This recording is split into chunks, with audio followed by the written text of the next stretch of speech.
Astaghfirullah. Bismillahirrahmanirrahim. Assalamualaikum warahmatullahi wabarakatuh.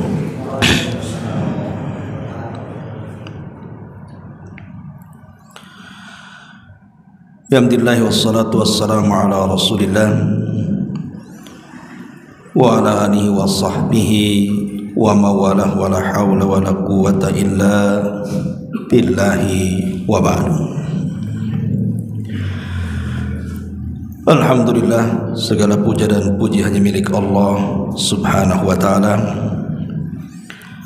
Salawat dan juga salam kita hadiahkan kepada Rasul kita Nabi besar Muhammad sallallahu alaihi wa ala alihi wasallam.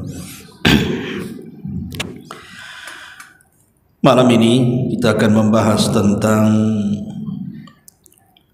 bulan Ramadan, tapi kita fokuskan kepada fikih puasa. Karena seorang muslim tentu berkewajiban untuk mengetahui hukum-hukum yang berkaitan dengan puasa. Jangan sampai masuk bulan Ramadan kita tidak paham apa yang bisa membatalkan puasa atau apa yang bisa menghilangkan pahala puasa, sehingga puasa yang kita lakukan kita anggap sudah baik, rupanya tidak baik di sisi Allah subhanahu wa ta'ala. Ma'asyiral muslimin yang dimuliakan Allah subhanahu wa ta'ala, kita tahu bahwa Ramadan adalah identik dengan bulan puasa, sehingga ada ayat yang selalu dibacakan apabila datang bulan Ramadan, dan ayat itu berkaitan dengan puasa. Allah subhanahu wa ta'ala berfirman, Ya ayyuhalladzina amanu kutiba alaikumus siyam kama kutiba alal ladzina min qablikum la'allakum tattaqun. Wahai orang-orang yang beriman, berpuasalah kalian sebagaimana puasa ini juga diwajibkan kepada umat sebelum kalian. Tentu tujuannya adalah agar kalian semakin bertakwa kepada Allah subhanahu wa ta'ala. Lah, ibadah puasa ini satu di antara rukun-rukun Islam, di mana seorang muslim berkewajiban kalau datang bulan Ramadan maka dia wajib untuk berpuasa. Kalau tidak maka dia berdosa dan telah melakukan dosa besar. Ma'asyiral muslimin wal muslimat rahimakumullah. Lah, puasa sendiri banyak faedah dan manfaat. Di antara hikmah kenapa disyariatkan puasa ini, pertama, bahwa puasa itu wasilatun ila syukri ni'amillahi azza wajalla. Puasa itu adalah satu wasilah supaya kita lebih bisa mensyukuri nikmat Allah subhanahu wa ta'ala. Dan itu kita bisa rasakan saat kita menahan lapar, menahan dahaga dan syahwat. Tiba-tiba kemudian datang waktu maghrib, kita pun kemudian minum, makan, bahkan mungkin malam harinya kita melakukan hubungan suami istri dengan pasangan yang sah. Maka itu kita bisa rasakan kenikmatannya, karena biasanya orang tidak akan merasakan nikmat minum kecuali dia haus. Orang tidak akan merasakan nikmat makan kecuali dia lapar. Begitu juga berhubungan. Kalau dia lama tidak berhubungan, kemudian berhubungan, disitulah nikmatnya. Dari sini kita tahu bahwa Allah Subhanahu wa ta'ala mengingatkan akan nikmat-nikmatnya. Maka puasa itu melahirkan syukur, agar kita semakin bersyukur kembali kepada Allah Subhanahu wa ta'ala atas nikmat yang Allah anugerahkan kepada kita. Ini yang pertama. Yang kedua, puasa itu wasilatun ila tarkil muharramati. Puasa itu wasilah untuk meninggalkan hal-hal yang diharamkan. Kalau perkara-perkara mubah saja, makan itu kan mubah, minum juga mubah, melakukan hubungan suami istri sah-sah saja, bahkan berpahala. Tetapi kalau datang bulan Ramadan dan berada di posisi siang hari bulan Ramadan, maka perkara mubah itu dilarang, tidak boleh dilakukan. Tidak boleh orang sedang berpuasa dia makan walaupun mubah. Tidak boleh dia sedang berpuasa dia minum walaupun mubah.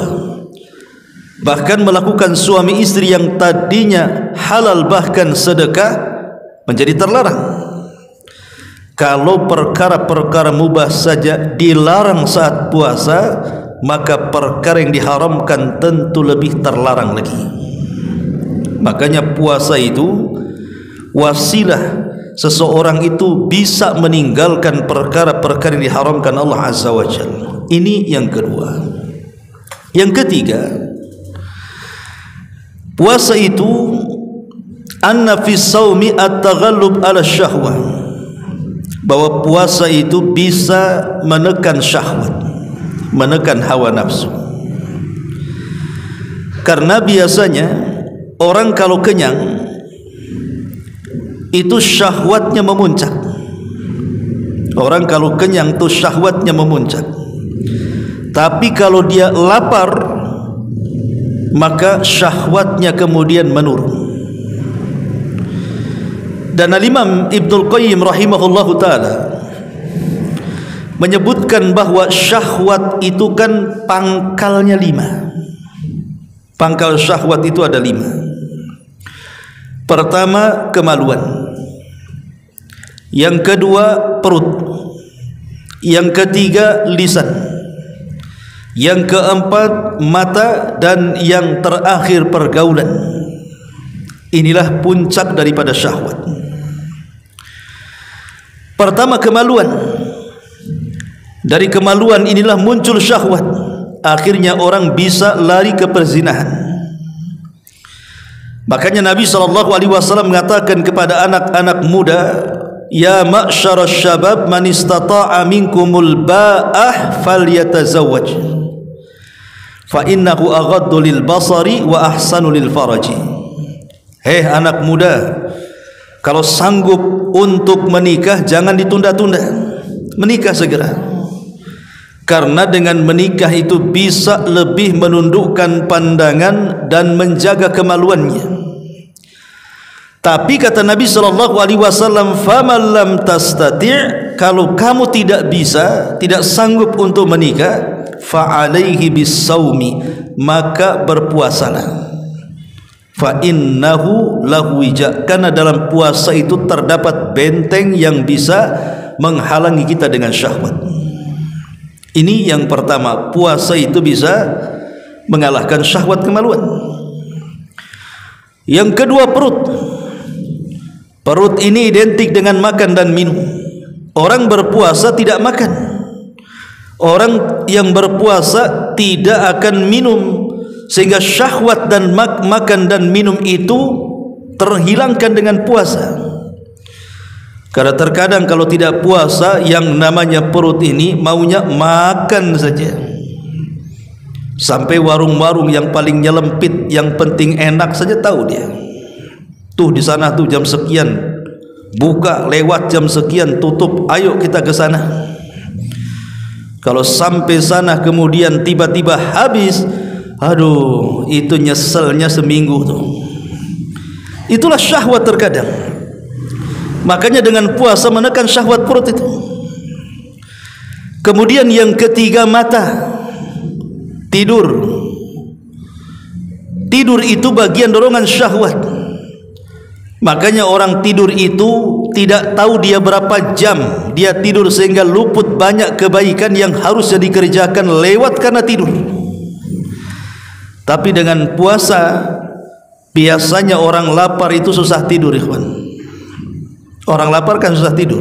Makanya ada istilah, bang, kalau saya malam tidak makan tak tidur saya, katanya. Tapi kalau udah makan nyenyak ngorok, katanya. Rupanya lapar itu membuat orang susah tidur. Kemudian juga yang keempat, pangkal syahwat itu lisan. Banyak bicara. Terkadang orang banyak bicara itu larinya ke ghibah, larinya ke namimah, larinya kepada penghinaan, merendahkan orang, dan begitu seterusnya. Tapi dengan puasa biasanya orang bisa mengerem lisannya.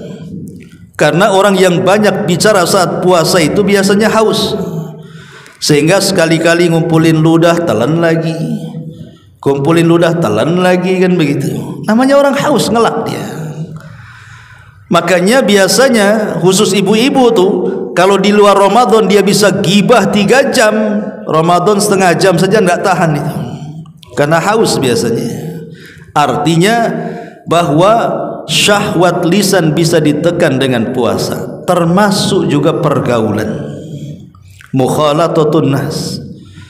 Kalau di luar Ramadan mau berangkat jam berapa saja, mau jalan kemana saja, tidak peduli. Karena kalau haus bisa minum, makan lapar bisa makan.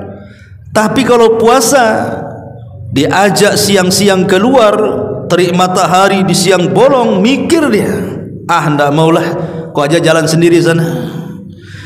Lah, kata Imam Ibnul Qayyim rahimahullahu ta'ala, bahwa puasa itu manfaatnya bisa menekan syahwat.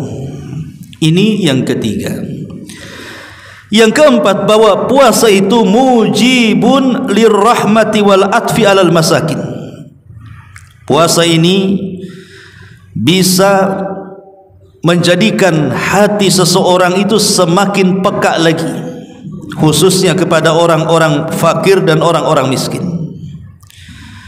Karena dengan orang kaya dia lapar, dengan orang kaya dia kemudian haus, maka boleh jadi dia membayangkan bagaimana saudara-saudara mereka yang mereka puasa bukan hanya bulan Ramadan, tapi sepanjang tahun dia puasa, karena tidak ada yang dimakan, tidak ada yang diminum.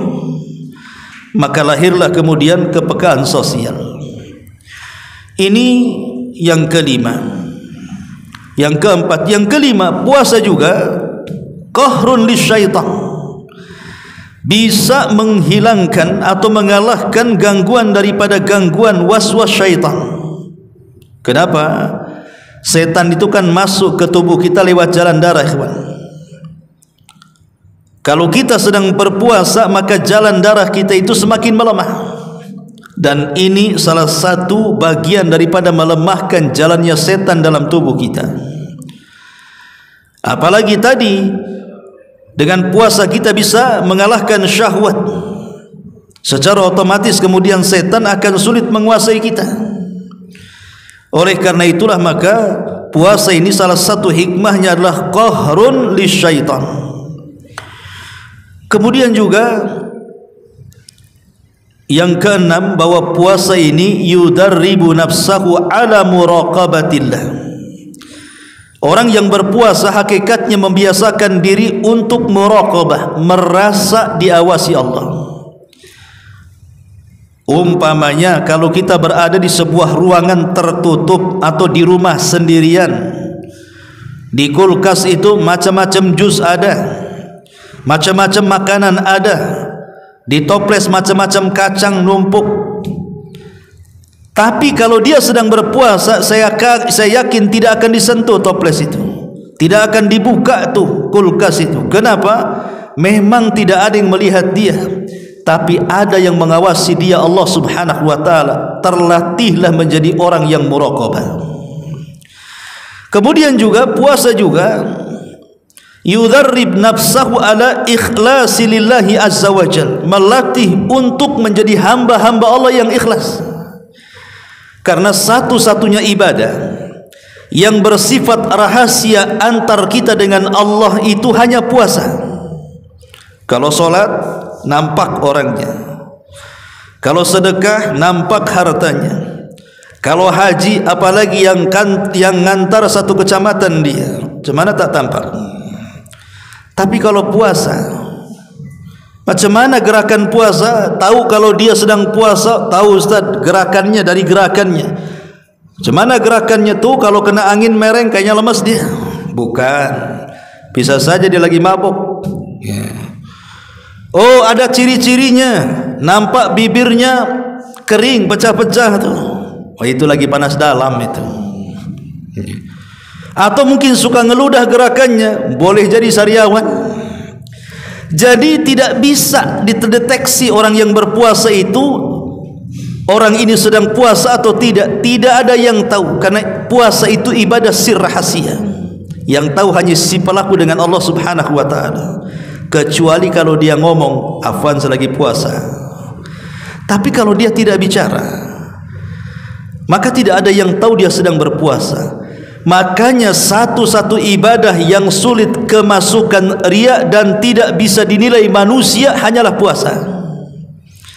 Tapi selain puasa kayak solat, zakat, haji, baca Quran dan yang semacamnya, selain daripada mudah kemasukin riya, mudah dinilai orang. Mudah kemasukan riya. Ada orang yang solat, kalau dia imam umpamanya, sengaja dilama-lamain, dipanjang-panjangin, dipakai 40 tahun di Mekah umpamanya. Ataupun umpamanya orang zakat, minta namanya dicantumkan di papan pengumuman atau disebarkan di grup WA supaya tahu aku yang sumbang. Apalagi haji zaman sekarang kan begitu. Boleh jadi manasik haji itu tidak lebih lama daripada selfie-nya. Bahkan lagi sedang manasik aja dia sempat nulis status tuh, aku lagi di haram katanya. Padahal nggak ada yang nanya tuh, aku lagi di Arafah guys katanya. Padahal nggak yang nanya ya. Tapi puasa macam mana caranya coba? Aku lagi puasa. Mana orang puasa itu tidak ada tandanya, nggak bisa diperhatikan orang, nggak bisa dinilai. Kalau ibadah yang lain bisa dinilai, entah nilaiannya positif atau negatif, tapi yang jelas bisa dinilai. Umpamanya kita katakan, wah si Anu berani kali itu infaknya. Kenapa? Nominalnya besar katanya, ratusan juta dia infak, bisa kita nilai. Atau si Anu masya Allah itu hajinya mabrur ya. Kenapa? Dulu sebelum dia haji tukang mabok dia itu, habis haji tobat dia, bisa dinilai kan begitu ya. Atau solat pamannya kan mantap solatnya, kenapa? Nampak khusyuk kali itu, nyamuk pun tak ada yang di tempat dia. Tapi puasa tidak bisa dinilai. Lah dari sinilah maka kenapa faedah puasa itu melahirkan keikhlasan, karena puasa itu ibadah yang hanya diketahui si pelaku dengan Allah, alias ibadatus sir. Maka dari puasa lahirlah ikhlas. Dan banyak lagi. Ma'asyiral muslimin wal muslimat rahimakumullah. Baik, kita akan masuk kepada fikih puasa. Kita tahu bahwa puasa ini bisa batal karena dua perkara. Maksudnya pembatal puasa itu ada dua. Ada yang membatalkan ibadahnya, ada yang membatalkan pahalanya. Jadi ada ibadah itu yang puasa ini sifatnya pertama membatalkan ibadahnya, dan yang kedua membatalkan pahalanya. Kalau dia membatalkan ibadahnya, secara otomatis batal pahalanya. Tapi kalau dia batal pahalanya, belum tentu batal ibadahnya. Contoh umpamanya, dia puasa, kemudian di tengah-tengah siang hari tak tahan makan dia, berarti batal ibadah puasanya, secara otomatis batal juga pahalanya. Karena dia tidak puasa, tidak mungkin dia dapat pahala. Tetapi ada juga dia puasa, dia tahan lapar, dia tahan haus, dia tahan syahwat dari terbit fajar sampai terbenam matahari. Sukses dia menahan lapar dan dahaga itu. Tapi sepanjang puasa dia gibahin orang, sepanjang puasa dia curangin orang, sepanjang puasa dia berdusta kepada orang, sah puasanya tapi hilang pahalanya. Ma'asyiral muslimin yang dimuliakan Allah Azza wa Jalla, makanya Imam Ghazali beliau mengatakan, wa firqatun ightarru bisawmi, ada sebagian orang itu mereka terperdaya dengan puasa. Wa rubbama samu dahra, terkadang di antara mereka ada yang puasa terus menerus, bukan hanya Ramadan saja, boleh jadi Senin Kamisnya, boleh jadi Dawudnya, boleh jadi Ayyamul Bidnya. Wa hum fiha la yahfaduna alsinatahum anil ghaibi, tetapi saat puasa dia tidak bisa menjaga lisannya dari ghibah.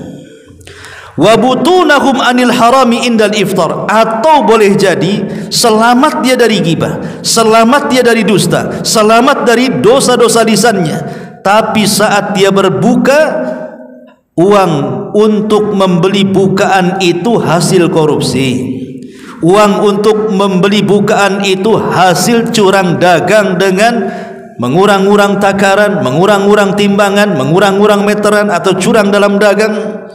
Intinya bahwa uang untuk membeli iftar itu dari uang yang haram. Maka kata Al-Ghazali rahimahullahu taala, wa huwa ma'a dzalika yadhunnu bi nafsihi al-khaira, tapi dia masih menyangka saja bahwa puasanya pasti dapat pahala, padahal tidak dapat apa-apa. Ini yang harus diperhatikan, kan? Kata Imam Ghazali ada dua yang bisa membatalkan pahala puasa. Pertama, orang yang tidak bisa menjaga lisannya dari ghibah. Yang kedua, orang yang tidak bisa menjaga iftarnya dari makanan-makanan diharamkan. Kalau dua perkara ini belum bisa ditinggalkan, maka anda berpuasa persis seperti sabda Nabi, rubba sa'imin laisa lahul jaza illal ju' wal 'atsh. Berapa banyak orang yang berpuasa, kata Rasul, hanya menahan lapar dan dahaga saja, tidak dapat apa-apa. Ya. Kemudian kata Imam Ghazali, disebabkan itulah akhirnya dia pun meremehkan kewajiban-kewajiban, tapi mendahulukan yang sunnah-sunnah. Padahal dzalika ghayatul ghurur. Orang yang seperti itu hakikatnya orang yang paling tertipu dengan puasanya. Dia puasa, betul-betul puasa. Bukan hanya lisan, bukan hanya badannya dia puasa, lisannya pun dia puasa. Matanya dia puasa, telinganya dia puasa, kaki dan tangannya dia puasa. Saat iftar pun seandainya dia pun berusaha membeli makanan untuk iftar itu dari makanan yang halal dan dari hasil yang halal. Masalahnya dia hanya mementingkan puasa tapi meninggalkan kewajiban yang lainnya. Dia puasa tapi meninggalkan solat. Puasa dia tapi tak solat wajib. Maka orang ini pun tertipu, kata Ghazali. Mantap puasanya tapi meninggalkan solatnya, maka kemantapan puasa itu tidak akan diterima sampai dia melaksanakan solat 5 waktu. Karena Rasul mengatakan, fa in saluhat salatuhu saluha sairu amalihi wa in fasadat salatuhu fasada sairu amalihi. Kalau baik solatnya maka amalan lain dianggap baik, kalau buruk solatnya maka amalan lain dianggap buruk, kata Nabi. Kan ada di bulan Ramadan, kan, kalau datang Ramadan preman aja puasa, dia puasa, ikhwan. Ya. Wanita-wanita nggak jelas saja puasa kalau Ramadan itu. Tapi kalau subuh hilang dia tak solat, kan gitu ya. Harusnya solatnya diperbaiki dulu, baru kemudian puasanya. supaya puasa yang kita perjuangkan itu dapatlah pahala, sehingga rasa lapar dan dahaganya itu tidak sia-sia selama sebulan kita lakukan. Ma'asyiral muslimin wal muslimat rahimakumullah.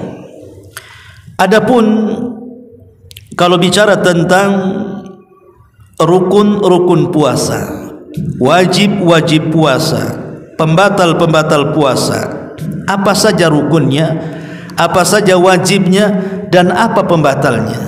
Pertama kita bicara tentang rukun puasa. Ingat, yang namanya rukun tidak boleh ditinggalkan. Satu saja dari rukun puasa Anda tinggalkan, berarti secara otomatis ibadahnya tidak sah.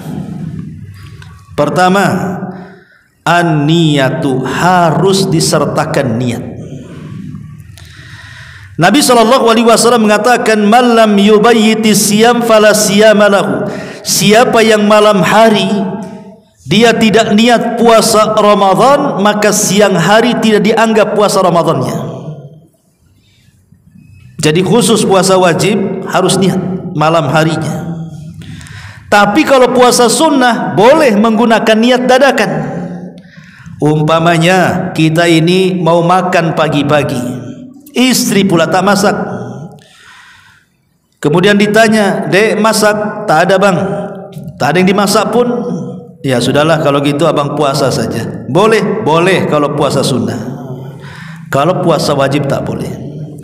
Puasa wajib itu harus ada niat di malam hari.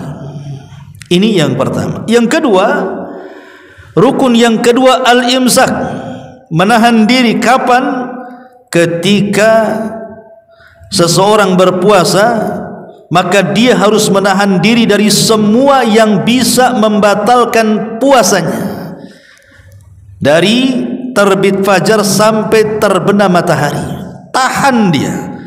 Mau lihat makanan selezat apapun tak disentuh dia.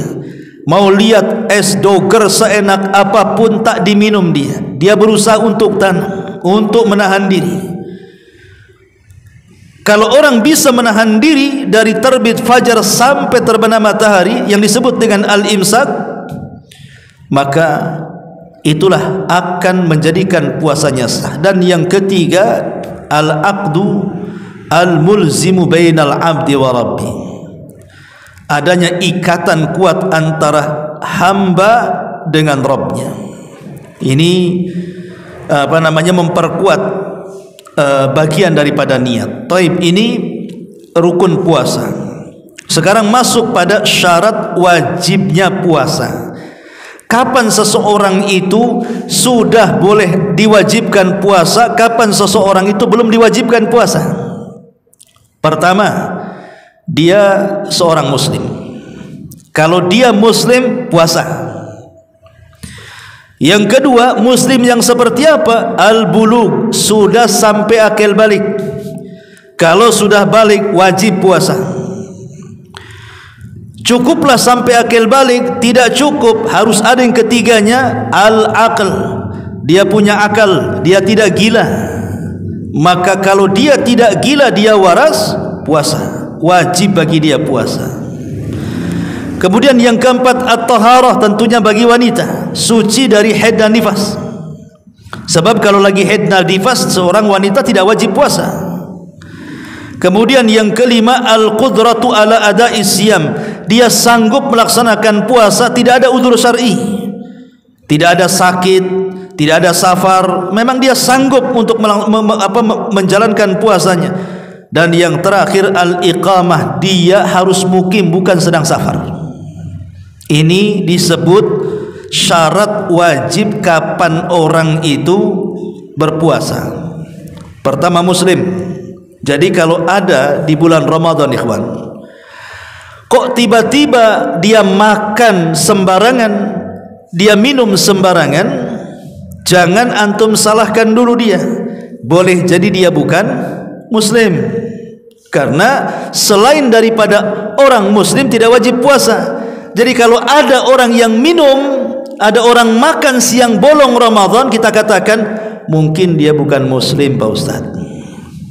Muslim, Pak Ustaz, kadang-kadang sholat juga di Masjid Al-Fajri katanya. Oh, mungkin belum balik. Dia belum balik gitu. Kata siapa janggut dah panjang belum balik? Oh, mungkin gak ada akal. Mungkin dia gila. Mana ada, waras Ustaz. Oh, boleh jadi mungkin dia lagi head, lagi nifas. Macam mana Ustaz? Laki-laki enggak head, enggak ada nifas. Oh, boleh jadi mungkin ada uzur syar'i, diponis sama dokter dia sakit tak boleh puasa. Taklah nampak sehat, saya tanya dia sanggup puasa. Oh, boleh jadi mungkin dia bukan orang sini. Dia seorang musafir, ya. Dia orang sini. Ah, itu kurang ajar kalau kayak gitu tuh. Ini syaratnya sudah terpenuhi. Dia muslim, dia balik, dia berakal, dia suci, dia juga sanggup berpuasa, dia juga tidak safar kok tidak puasa. Aduh, itu mukmin budak namanya. Kenapa mukmin budak? Karena Allah panggil dalam Quran itu, ya ayyuhalladzina amanu, hai orang-orang yang beriman. Kita dipanggil oleh Allah. Kutiba alaikumusiyam, berpuasa kalian. Kalau antum manggil tukang bakso, bang, baksonya kemari. Dengar tukang bakso itu, tapi tak mau datang kepada panggilan kita. Kita katakan apa? Dasar tukang bakso budak, kan begitu ya, Bu? Ini ada orang mukmin dipanggil oleh Allah, hei orang-orang yang beriman, puasa kamu. Dengar kita panggilan ini, kok tidak puasa? Mukmin budak itu. Ya. Ma'asyiral muslimin yang dimuliakan Allah Azza wa Jalla. Maka inilah diantara syarat-syarat wajibnya kapan orang berpuasa. Adapun syarat sahnya puasa itu 4. Kalau tadi kan syarat wajibnya orang yang berpuasa. Kalau syarat sahnya itu 4. Pertama, dia muslim. Kalau bukan muslim tidak sah. Yang kedua, dia tamyiz awil akal. Dia bisa membedakan dan berakal. Artinya tidak mesti dia balik. Boleh jadi mungkin usia 8 tahun, 9 tahun dia puasa walaupun belum balik, tapi dia sudah berakal, sudah bisa membedakan ini uang 100 ribu, ini uang 10 ribu nih. Dia bisa membedakan yang baik dan yang buruk kan. Kemudian yang ketiga, an-naqa minal haidhi wan nifas. Dia tidak haid dan tidak nifas bagi perempuan. Dan yang keempat, al-waqtul qabil lisaumi. Dan dia sedang berpuasa memang tepat waktu di bulan Ramadan, bukan puasa Ramadan di bulan Syawal. Maka kalau 4 syarat ini terpenuhi, sah puasanya. Muslim, kemudian juga akal, mumayyiz, kemudian juga dia tidak haid dan nifas bagi perempuan, dan dia berada di bulan yang memang diperintahkan untuk puasa Ramadan, bulan Ramadan. Inilah diantara syarat sahnya puasa ada 4. Lalu apa pembatal-pembatal? Ingat bahwa pembatal puasa itu 7. Pembatal puasa itu 7. Catat 7-nya, ingat-ingat. Kalau orang mendatangkan 7 perkara ini, batal puasanya. Apa saja 7 perkara ini? Pertama, al-aklu wasyurbu amdan. Makan dan minum secara sengaja. Kenapa diembel-embeli dengan sengaja? Karena ada orang makan dan minum lupa tanpa sengaja, tidak batalkan puasanya. Umpamanya ada orang sudah sahur, kemudian habis subuh dia tidur, bangun jam 10. Dia lupa kalau dia sedang berpuasa, diserbunya sama dia dapur, makan pula 2 piring penuh. Selesai makan, ingat kalau dia puasa. Kalau dia ingat puasanya, maka yang sisa makan letakkan, yang ada di mulut lepehkan, kumur-kumur, lanjutkan puasanya, sah puasanya. Ustaz, yang 2 piring masuk perut gimana itu? Ah, itu rizki itu. Karena lupa kan begitu ya.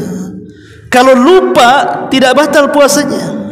Yang membatalkan puasa itu amdan, kalau dia sengaja makan. Pamannya sengaja antum makan gigit apa namanya, kulit yang lecet di jari, antum gigit, antum kunyah-kunyah, ditelan, batal sengaja antum juga, walaupun nggak mengenyangkan tuh. Maka ini yang pertama. Yang kedua, al-qai'u amdan, sengaja memuntahkan sesuatu yang sudah kita makan, dimuntahkan dengan sengaja. Kalau tidak sengaja beda, ini sengaja. Kemudian yang ketiga, al-haidhu wan nifas binisbati lin nisa, wanita haid, wanita nifas khusus perempuan. Maka dia umpamanya dia sedang berpuasa, tahu-tahu siang-siang keluar pula ngeplek darah haid, batal puasanya. Ataupun yang keempat, al-istimnah, wa huwa ta'ammudu ikhrajil mani bi ayyi tariqin bi ghairi jimah, mengeluarkan sperma dengan tanpa melakukan hubungan suami istri, mungkin dengan tangan, mungkin dengan melihat film-film yang na'udzubillah porno dan yang semacamnya, akhirnya keluarlah sperma itu. Maka orang yang mengeluarkan sperma walaupun tidak melakukan hubungan suami istri, kalau sengaja dikeluarkan dengan cara apapun, maka batal puasanya. Karena tujuan puasa itu menahan syahwat, sementara dia mengumbar syahwat. Kemudian yang kelima, niyatul iftar, niat untuk membatalkan. Nampaknya saya enggak kuat nih, ya sudahlah, nanti kalau siang tak kuat saya batalkan aja, kalau kuat saya teruskan. Oh, batal dia ya, karena sudah ada niat membatalkan. Maka niat membatalkan, batal puasanya. Kemudian yang nomor 5, ar-riddatu, murtad dari Islam. Umpamanya pagi-pagi dia muslim, jam 11 murtad dia, jam 12 balik lagi ke Islam, batal puasanya. Kemudian yang nomor 7 dan yang terakhir adalah al-jima, melakukan hubungan suami istri dengan cara muta'ammidan, sengaja, bukan lupa. Kalau lupa Pak Ustadz, ya tidak batal. Pamannya ada suami istri berhubungan di siang hari bulan Ramadan, dia nggak ingat, setelah melakukan hubungan baru ingatlah, kita kan sedang puasa, mandi, lanjutkan puasanya, sah. Dan dia tidak harus membayar kafarah karena lupa. Lain kalau seandainya di tengah-tengah dia melakukan hubungan suami istri, ingat, diteruskan. Bukannya kemudian dia berhenti, kemudian mandi dan meneruskan, malah diteruskan sampai diselesaikan, maka batal berdasarkan nas hadis Nabi SAW. Selain daripada batal, dia harus membayar kafarah. Apa kafarahnya? 1, memerdekakan budak. Nggak sanggup Ustadz dan tak ada pun budak hari ini, maka 2 bulan berturut-turut puasa. Ustadz jangan lagi 2 bulan berturut-turut, sebulan saja saya tak tahan. Harus ngasih makan 60 fakir miskin lamanya. 60 fakir miskin kau beri makan, 1 fakir miskin 1 mud. Itu kafarahnya. Karena di zaman Nabi SAW ada orang yang datang kepada Nabi SAW dan mengatakan, ya Rasul, waqa'tu ala imra'ati wa ana sha'im. Rasul, celaka aku baru saja melakukan hubungan dengan suami istri, katanya. Aku baru saja melakukan hubungan suami istri. Maka Nabi SAW mengatakan, kira-kira kau punya uang berapa? Kata orang ini, aku tidak punya apa-apa. Kalau begitu kau harus memerdekakan budak. Rasul, aku tak ada duit. Kalau begitu kau puasa 2 bulan berturut-turut. Aku tak bisa, tak tahan.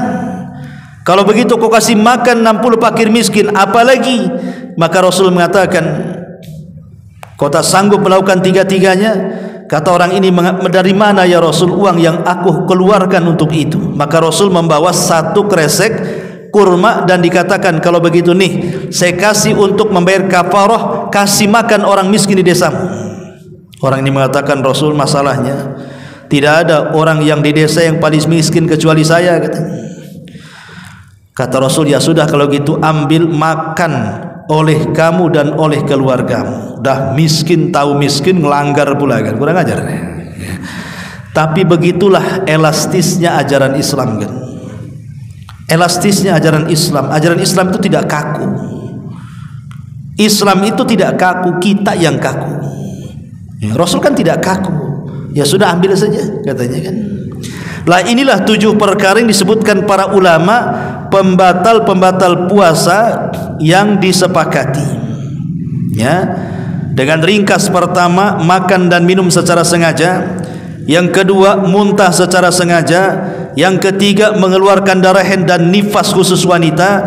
Yang keempat, seseorang mengeluarkan sperma dengan tangan atau dengan yang lain selain daripada jima. Kemudian yang kelima, niat untuk berbuka. Yang nomor 7, murtad dari Islam. Dan yang terakhir, melakukan hubungan suami istri. Ini 7 perkara wajib dihafal. Kalau mendatangkan satu dari 7 perkara ini, wajib batal puasanya. Ma'asyiral muslimin wal muslimat rahimakumullah. Tapi di sana ada pembatal-pembatal puasa yang disangka pembatal padahal bukan. Ada pembatal-pembatal puasa yang disangka pembatal padahal bukan pembatal puasa.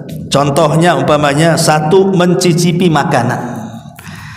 Seorang ibu lagi masak nih, apakah keasinan, apakah kemanisan, apakah kemicinan, kan kita tidak tahu. Namanya ibu lagi masak, ya, ibu-ibu lagi masak. Bagaimana cara tahunya? Maka boleh dicicipi. Kan rasa itu kan ada di lidah, tidak sampai di tenggorokan. Nah, kalau sudah dicicipi terasa, langsung diludahkan kembali dan berkumur-kumur, lanjutkan puasanya. Jangan dicicipi, ditelan 1 sendok, kurang 2 sendok. Bukan nyicipi Anda ini, Anda sedang makan namanya. Yang kedua, menyiram kepala saat mandi. Jadi ketika panas terik luar biasa, masuklah kita ke kamar mandi, ngambil sawer atau langsung ditumpahkan air 1 ember ke atas kepala untuk mengurangi rasa haus. Ini tidak batal puasanya, nggak apa-apa. Tapi jangan menyelam saat air di ember itu diguyur ke dalam kepala sambil ngambil sikit aja, nggak boleh. Sikit pun batal ya. Kemudian yang ketiga, contohnya bagi laki-laki keluar menggunakan wewangian, itu tidak membatalkan puasanya walaupun menghirupnya. Apakah menghirup wewangian batal puasa? Tidak, tapi makruh kata ulama ya. Termasuk juga seseorang mencium, memeluk istri, tidak membatalkan puasa kalau tidak sampai mengeluarkan sperma. Tapi sebaiknya tidak dilakukan kalau kita masih memiliki syahwat yang kuat. Kalau sudah tua ya tidak apa-apa. Kalau orang tua kan kurang syahwatnya. Kalau anak muda lagi memuncak, jangan, hindari berhubungan dengan istri, jauh-jauhan sikit lah kalau lagi puasa. Atau pengobatan yang dilakukan dengan menggunakan suntik.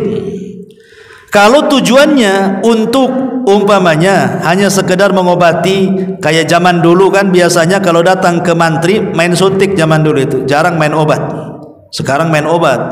Dulu main suntik ya, makanya nakut-nakuti anak, awas nanti dibawa ke mantri suntik ya, dulu ya, nakut-nakuti anak-anak kan seperti itu.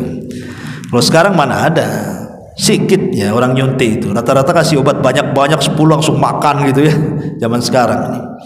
Lah kalau suntikan itu hanya untuk kesembuhan, maka tidak batal puasanya. Tapi kalau maksud suntik itu seperti infus, infus itu maqam at-ta'am itu ya sama dengan makan, maka batal puasanya ya.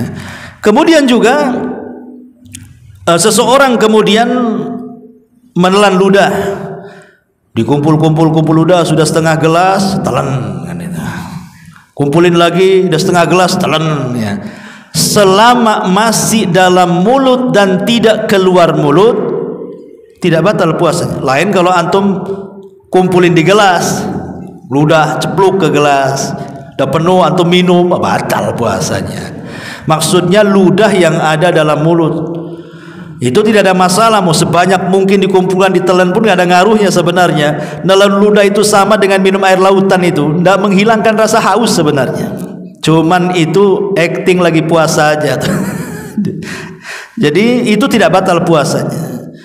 Termasuk juga mengeluarkan darah, kecuali kalau mengeluarkan darah itu berlebihan sehingga sampai lemas badannya. Kata Syekh Utsaimin, seperti orang yang berbekam, kalau seandainya kebanyakan darah yang dikeluarkan akhirnya lemas mengakibatkan dia pun lapar, haus dan begitu seterusnya, bisa batal puasanya. Tapi kalau seandainya seseorang tercabut giginya, keluar darah kan gitu ya, atau terkena irisan di dapur ibu-ibu, atau keiris sedikit keluar pula darah, itu tidak membatalkan puasa ya.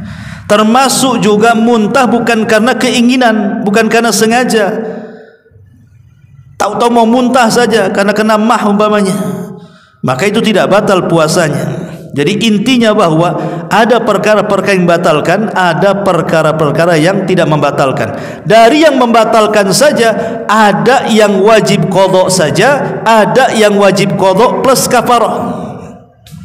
Yang wajib qadha plus kafarah kalau pembatalnya berkaitan dengan jima di bulan Ramadan, di siang hari maksudnya, itu bukan qadha saja, bayar kafarah juga dia.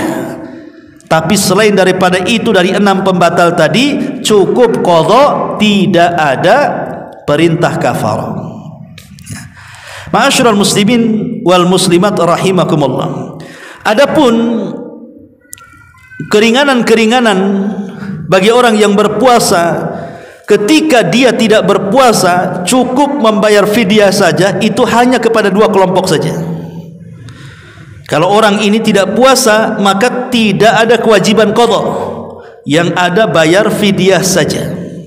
Dan itu ada 2 kelompok saja. Pertama, orang yang sakit dan tidak diharapkan kesembuhannya.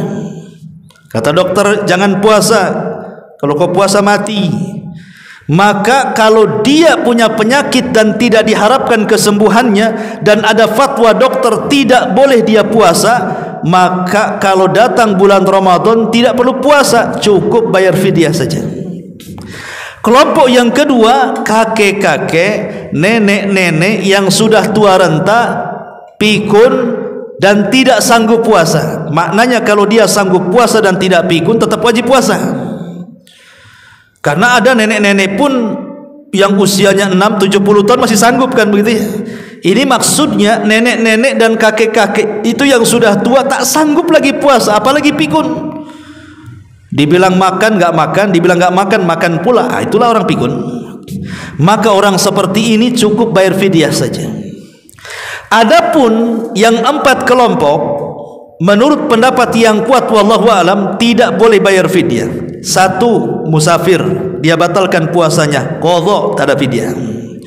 2, orang sakit dan bisa disembuhkan penyakitnya, tidak ada fidyah, qadha dia. Kemudian yang ketiga, wanita hamil, saat dia mengandung kemudian dia tidak tahan, akhirnya dia batalkan puasanya, entah karena unsur kesehatan dirinya atau janinnya. Kalau dia sudah melahirkan, qadha dia, tidak ada fidyah. Atau wanita yang menyusui, dia lemah, dia harus makan, karena kalau tidak makan tidak keluar susunya, nanti bahaya bayinya, maka tidak ada bayar fidyah. Orang ini nanti kalau suatu hari dia sudah disapi anaknya dan sudah sehat, qadha, tidak ada fidyah. Berarti di sini ada 2 kelompok. Kelompok yang bayar fidyah dan itu 2, kakek nenek yang tidak sanggup dan pikun, serta orang sakit yang tidak diharapkan kesembuhannya. Yang kedua, tidak ada fidyah, qadha saja, musafir, orang sakit yang disembuhkan, dimungkinkan kesembuhannya, wanita hamil dan wanita yang menyusui. Ini fikih secara global, fikih puasa Ramadan. Wallahu a'lam bishawab. Ini yang bisa saya sampaikan, mudah-mudahan bisa menjadi bekal bagi kita di bulan Ramadan. Subhanakallah bihamdika asyhadu an la ilaha illa anta astaghfiruka wa atubu ilaik. Allahu ta'ala alam.